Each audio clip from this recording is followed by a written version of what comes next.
Hawaii is comprised of an archipelago of 8 major islands, the largest being the island of Hawaii, which is where we spent the week. While I haven't spent any time on the other islands, geographically speaking, the big island of Hawaii is very diverse, and so is its climate. Parts of the island look like you're on a desert planet or Mars, and other parts of it look like a rainforest.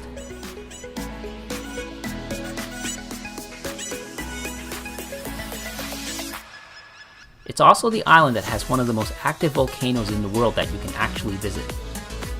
The Kona side of the island is where we stayed, and it's sunnier than Hilo, its counterpart on the east coast of the island.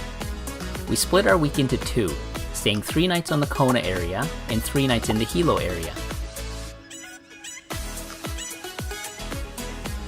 Fresh fruit is grown on the island and can be found at local markets, and if coffee is your thing, you can take a tour of a local coffee farm too.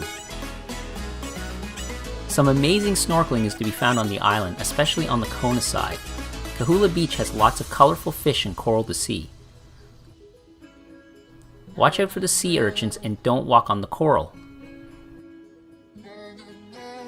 The water was so warm and clear. If you want to see sea turtles, this is definitely the spot to go, but keep your distance and don't touch them.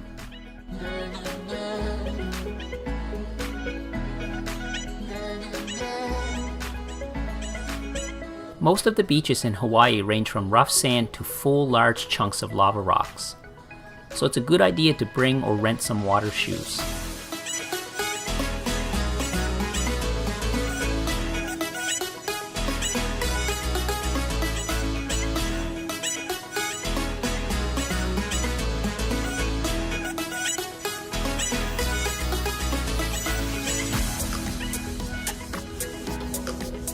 While driving over to the Hilo side of the island, we stopped at the Green Sand Beach, which is at the bottom tip of the island. The parking lot is a few miles from the actual beach, so you need to walk out to the beach or you can rent a ride from some locals in the parking lot.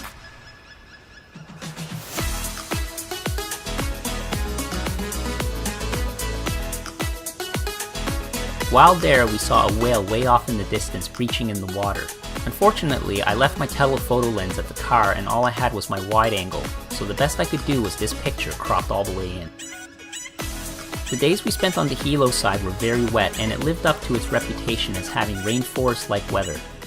The terrain and flora was very different, whereas on the Kona side of the island has areas that are desolate with lava flows, the Hilo area was very lush. On one of the rainier days, we checked out a local waterfall close to where we were staying. It's a short walk to the viewing area from the parking lot.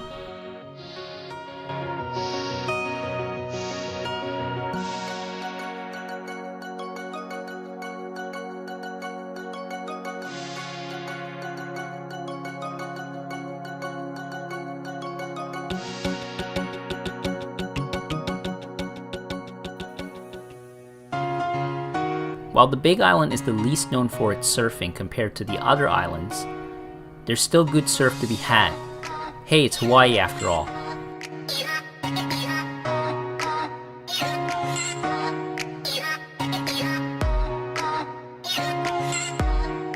It was so nice to surf without a wetsuit finally, and dunking your head in the water doesn't end with an ice cream headache.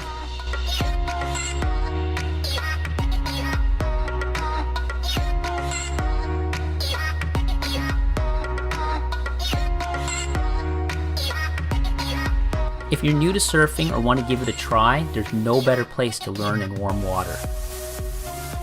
And if you're already a good surfer, then this is totally the place to visit.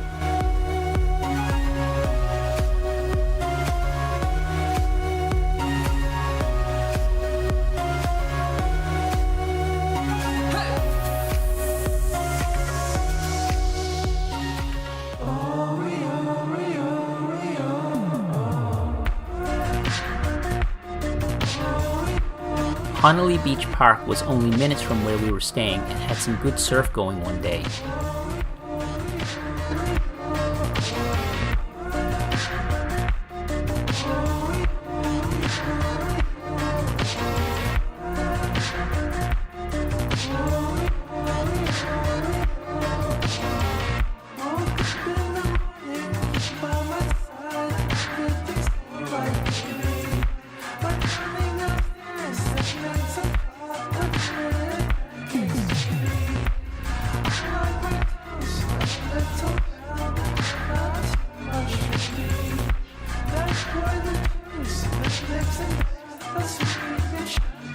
Hale Beach Park is another surf spot, and within a close drive to it is a volcanically heated spring-fed pool.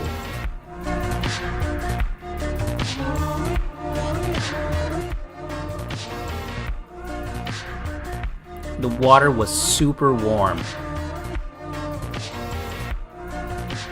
On our final day in Hilo, the rain still wouldn't let up, so we drove away from the rain to some tide pools where you could snorkel if the tide was right. It was kind of underwhelming. We spent the rest of the day visiting the Volcanoes National Park.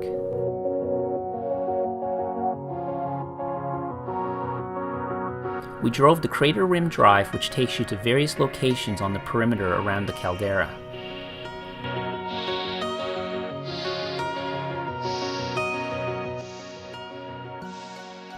The Thruston lava tube was really cool, and you could actually walk through it.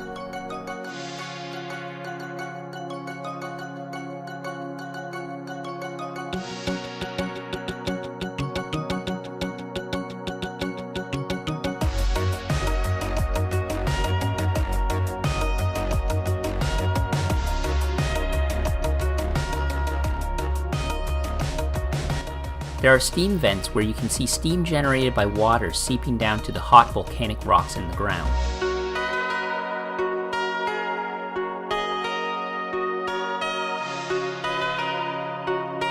We wanted to time our visit as the sun set to get a good view of the glowing lava.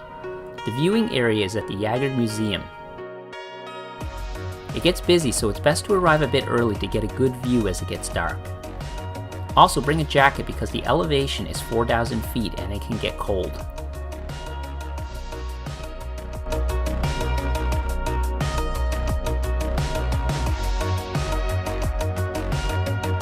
Hawaii was an amazing place to visit. They call it Hawaii paradise, and I have to totally agree with that description, and we will definitely be back. I'd like to come back and check out some of the surf on some of the smaller islands. So thanks for watching, and until the next video.